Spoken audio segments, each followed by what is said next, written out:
Bom, voltando a falar sobre a nossa lição 12, nos resta agora falarmos acerca do tópico 2 e do tópico 3. O tópico 2, ele está dividido em 5 subtópicos, no qual irei resumir em uma única fala. Da mesma forma, irei proceder com o tópico 3. Irei resumir apenas em uma fala. Bom, o tópico 2 diz o seguinte: Jesus, verdadeiro homem. E os subtópicos do qual ele está dividido é: Jesus estava no seio do Pai, profetizado no Antigo Testamento, encarnado no Novo Testamento.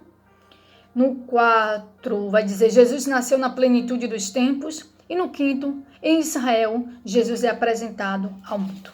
Então, eu irei fazer um breve resumo desses 5 subtópicos. Bom, como desde o início nós estávamos falando que Jesus Cristo sempre esteve ao lado do Pai, atuando, sempre esteve no seio do Pai, atuando juntamente com Ele. Como já falamos que Ele era o Verbo, que através dele tudo e todas as coisas se fizeram, como diz João. Então, Jesus Cristo sempre esteve ao lado do Pai, operando juntamente com o Pai. Bom, e a vinda de Jesus Cristo como homem sempre foi algo predestinado por Deus. Já tinha sido algo estabelecido por Deus. Tanto é que quando a gente observa o diálogo entre Deus e a serpente, lá no livro de Gênesis, no seu capítulo 3, versículo 15, Deus vai dizer para a serpente que haveria uma semente da mulher que iria esmagar a sua cabeça. Então essa semente ela já sinalizava para Jesus Cristo.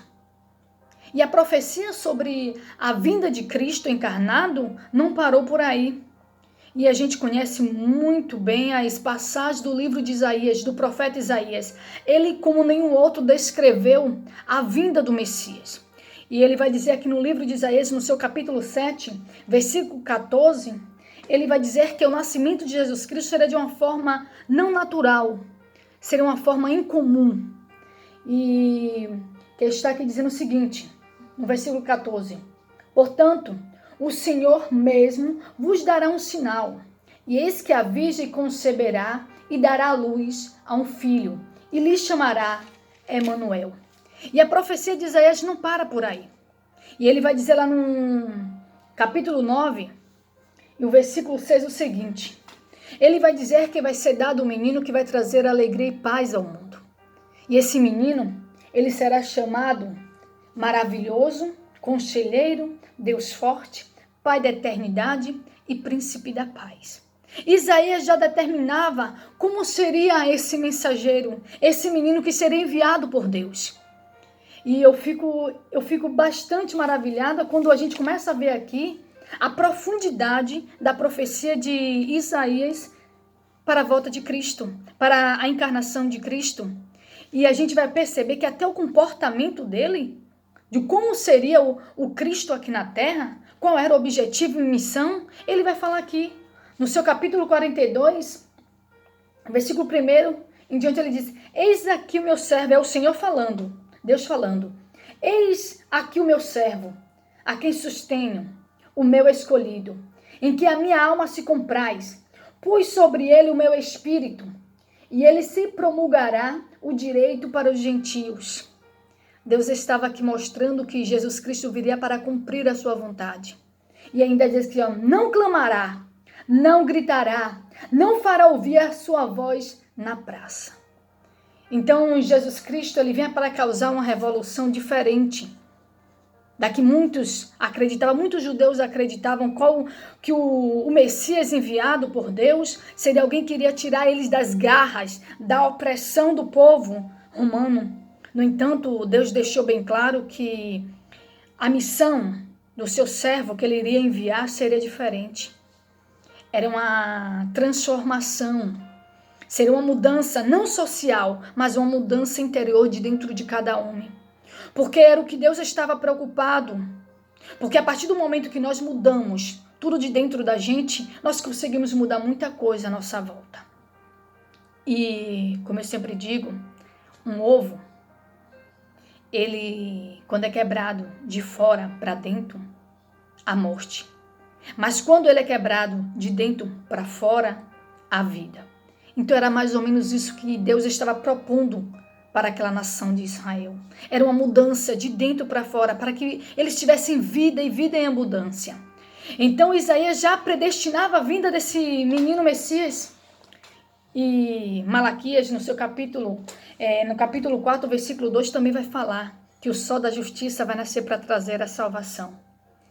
E o que eu acho interessante é que a profecia de Isaías é anos, tempos atrás, antes do nascimento de Jesus Cristo. Mas até a forma como Jesus Cristo vai morrer, Isaías vai nos trazer. E ele vai dizer lá no livro de Isaías, no capítulo 53, versículo 5, diz assim: mas ele foi transpassado pelas nossas transgressões e moído pelas nossas iniquidades. O castigo que nos traz a paz estava sobre ele, e pelas suas pisaduras fomos sarados. E aí vamos para o versículo 7, que diz: e ele foi oprimido e humilhado, mas não abriu a sua boca. Como o cordeiro foi levado ao matadouro, e como ovelha muda perante os seus tosqueadores, ele não abriu a boca. Se a gente observar, Isaías não está dizendo que ele seria dessa forma. É como se Isaías estivesse vendo, e ele foi oprimido. E ele humilhado, mas não abriu a boca. É como Isaías estivesse vendo todo o sofrimento que Jesus Cristo estava passando. Então, a vinda de Jesus Cristo aqui na terra já era algo premeditado por Deus. Já era algo estabelecido por Deus. Então, os profetas já começavam a anunciar a vinda desse Messias, desse homem que iria mudar toda a história da humanidade. E se no Velho Testamento houve o anúncio de que viria um Cristo, no Novo Testamento vai ser a concretização dessas profecias. Então vai ser o Cristo encarnado. Jesus encarnado no novo nascimento. Como nós já falamos que Jesus Cristo, ele nasceu de uma forma não natural, comum. Ele foi concebido no útero de Maria através do Espírito Santo. No entanto, Maria ela vai ter uma gestação normal como qualquer outra mulher grávida. Maria vai ter o seu tempo de gravidez, vai ter o seu parto normal e o seu nascimento também vai ser de forma natural, como qualquer outro parto de qualquer outra mulher. Vai ser igualzinho. E Jesus ele vai crescer dentro de um lar como qualquer outra criança. Ele vai se desenvolver como qualquer outra criança. Vai aprender a andar, a falar, a se alimentar. Ele vai ter que estudar. Então Jesus teve uma vida normal como qualquer outra criança dos nossos dias atuais. Jesus Cristo também teve limitações humanas, físicas, das quais nós temos diariamente. Quando a gente começa a estudar a história de Jesus Cristo, a gente vai perceber que ele teve fome, ele teve sede, ele sentiu alegria, ele sentiu tristeza, ele chorou. E a gente percebe que Jesus teve todos os tipos de emoções que nós temos. Jesus Cristo passou por tudo que eu e você passamos. E Jesus Cristo também foi tentado. Jesus Cristo ele foi tentado não só uma vez, como lá no livro de Mateus, no capítulo 4. E a gente pode até dizer, mas Jesus ele foi tentado, mas ele era Deus. E será que aquela tentação, realmente ele passou como Deus? Ou passou como homem?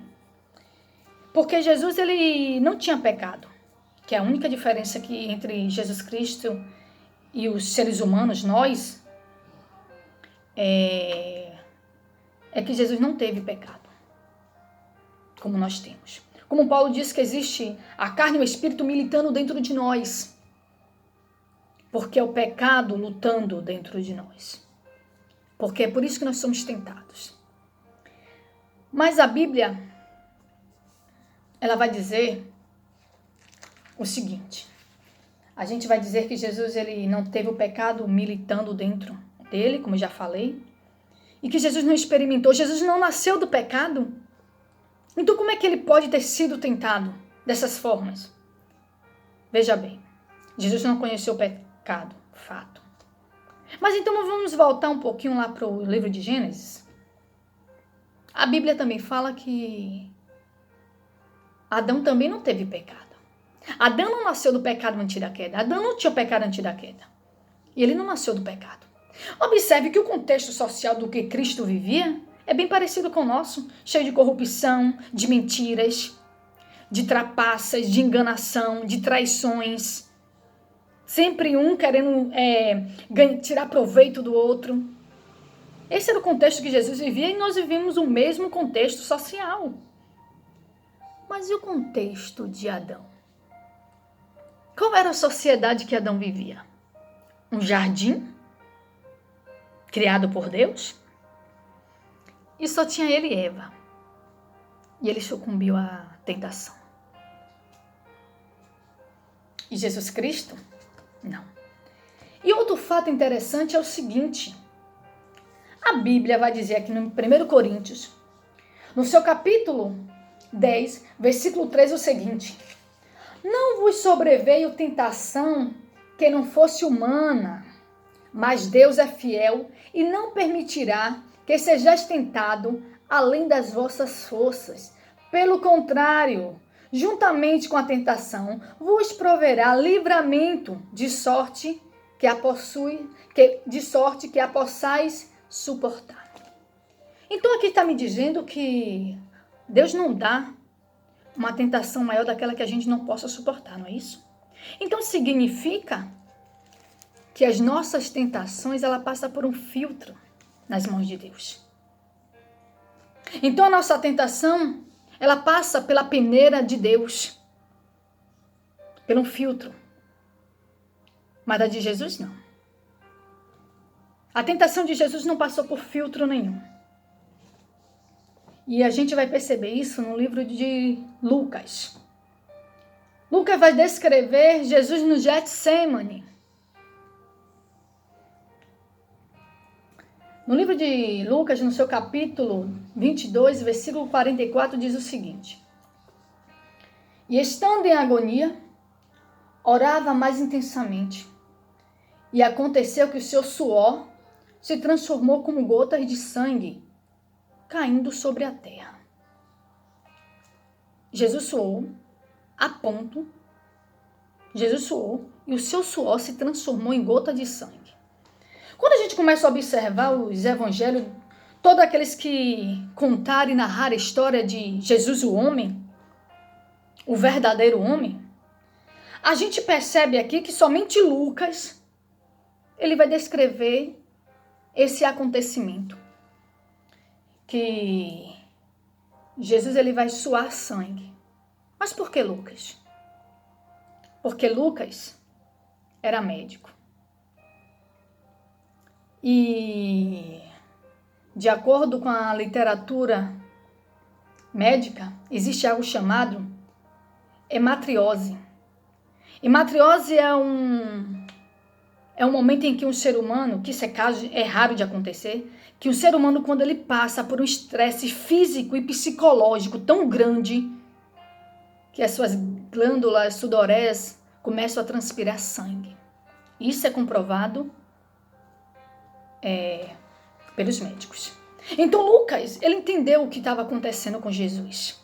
Então isso significa que Jesus passou por uma angústia devastadora, que ele começou a transpirar sangue. E olha que não foi uma gotinha ou duas. Aqui vai dizer no livro de Lucas, no 44, gotas de sangue caindo sobre a terra. Então imagine aí o sofrimento que Jesus passou. E esse fato de Jesus suar, é clara a ideia de que Jesus era plenamente homem. Porque isso acontece com um homem, para suar sangue. E em um estado de angústia profunda, tanto física como psíquica. Então a gente percebe aí que Jesus Cristo sofreu e muito. E antes mesmo da cruz. Então Jesus padeceu de todas as dores que eu e você padecemos. E olha que nós não chegamos a esse extremo. Às vezes a gente sente que a nossa alma está rasgando.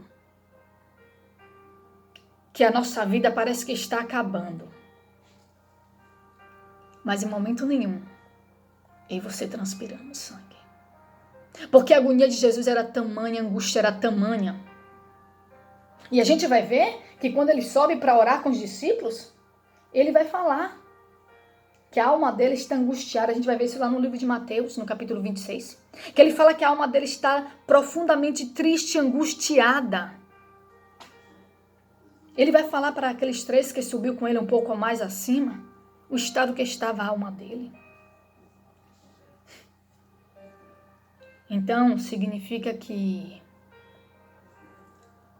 eu e você, quando nós pensamos que Jesus Cristo ele não compreende as nossas dores, estamos bem enganados. Porque tudo aquilo que nós passamos aqui, ele saiu vitorioso para mostrar para mim e para você que nós somos capazes de também conseguir isso. Ele foi homem, de carne e osso como eu e você. E ele passou tudo isso para nos dar a vitória, para nos garantir a vitória. Porque ele vai dizer, olha, no mundo tereis aflições, mas tem de bom ânimo, porque eu venci o mundo. Você também pode. Então Jesus Cristo, quando a gente pensar que, mas eu fui traído, Jesus também foi por um dos seus. Um que sentava na mesa com ele, um que comia com ele. E até no momento da traição, do ato da traição, Jesus Cristo vai chamar dele de amigo. E o que falar daquele que disse que estaria com Jesus até o último momento da vida de Jesus? E quando ele foi questionado se ele conhecia o mestre, ele disse que não. Então Jesus sabe quando é ser abandonado no momento que mais necessita, ou necessitamos. Então tudo isso que ele passou foi para mostrar para mim e para você que ele era conhecedor, que ele sabia muito bem tudo o que estava acontecendo e que iria acontecer com as nossas vidas. Ele passou tudo isso para nos dar a vitória, para mostrar para mim e para você que ele entende as nossas dores. Ele entende as nossas lágrimas. E que a gente venha entender e compreender que ele, mais do que ninguém, conhece a minha dor e a tua dor. Porque ele vivenciou tudo isso na pele. Talvez como Deus, ele apenas ia saber que das nossas dores, ele ia compreender as nossas dores. Mas ele não ia sentir como a empatia é se colocar no lugar do outro. A gente às vezes pode fazer isso. Eu posso me compadecer de uma pessoa e sentir a dor da pessoa, não fisicamente, mas me compadecer apenas dela. Mas Jesus, ele não teve apenas empatia, não se colocou apenas no nosso lugar. Ele vivenciou tudo para compreender o que eu e você iríamos passar aqui na terra. E se a gente teria capacidade ou não de suportar. É por isso que no momento lá que ele estava angustiado, ele fala, Deus, se possível for, passa de mim esse cálice. Mas ele lembrou que eu e você não teríamos condições de suportar tudo sozinhos. Que a gente não teria condições de conseguir a nossa salvação por nós mesmos, que nenhum homem consegue. Então ele falou, mas Pai, faça a tua vontade. Porque ele olhou para mim, para você, viu que a gente não tinha capacidade de tal coisa. Então o homem perfeito, ele se colocou no nosso lugar para nos trazer a salvação. Para nos trazer a remissão de todos os nossos pecados.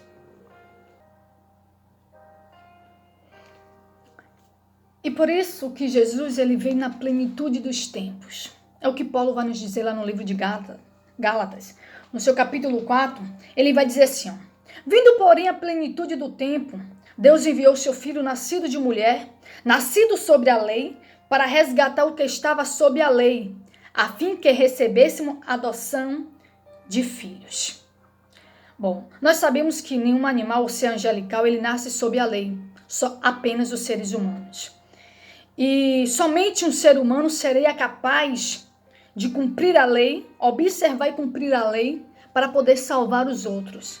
E esse homem é Jesus Cristo.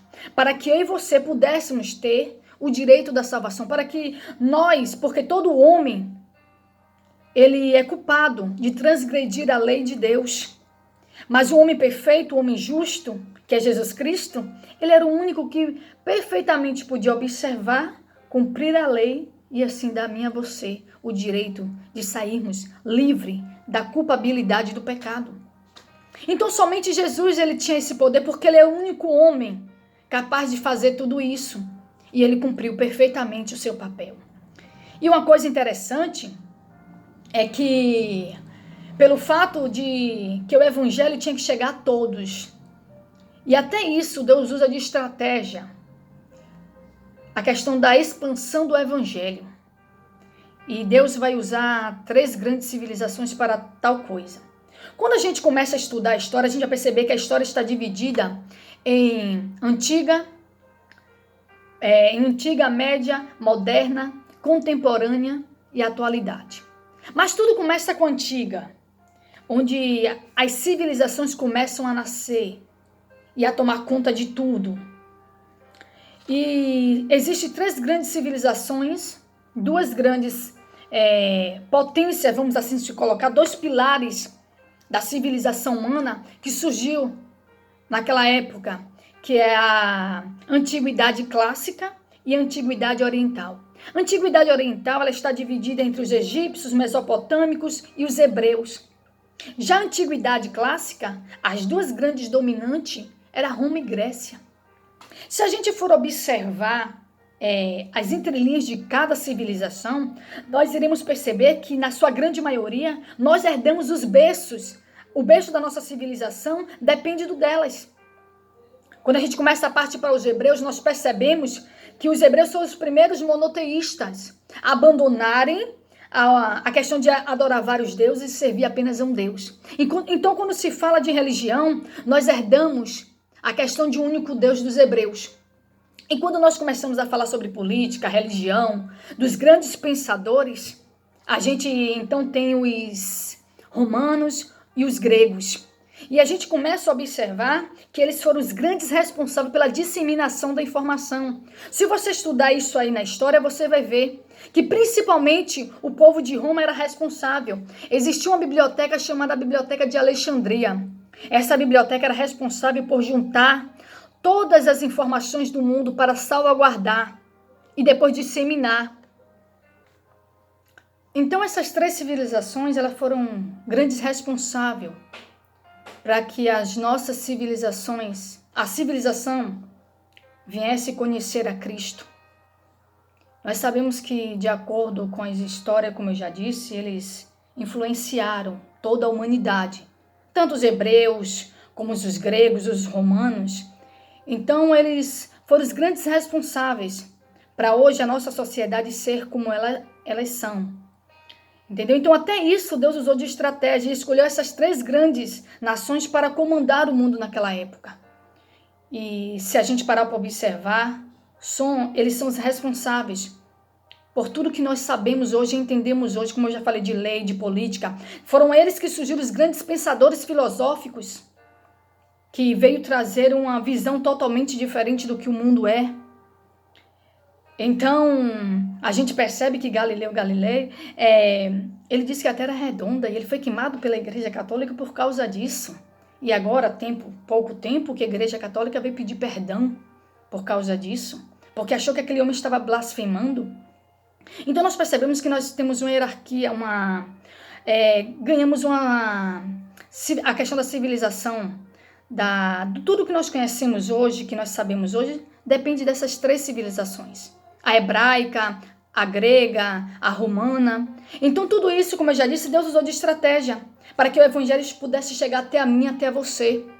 Porque quando nós observamos na história que muitos povos deixaram de existir na questão da história antiga, eles deixaram de existir. Então, junto com ele, toda a sua crença, toda a sua cultura, toda a sua formação, tudo que eles tinham de conhecimentos, se foram junto com ele. No entanto, prevaleceu e prevalece até os dias de hoje a cultura hebraica, romana, grega. Então, até isso Deus usou de estratégia para que Jesus Cristo, o ato de Jesus Cristo na cruz chegasse até a mim, até você. A redenção que a gente obtém hoje, graças à morte de Cristo na cruz, devemos agradecer também a essas 3 civilizações, que pela misericórdia de Deus foram elas que dominaram o mundo e através delas a gente conseguiu hoje conhecer quem é Cristo. Amém?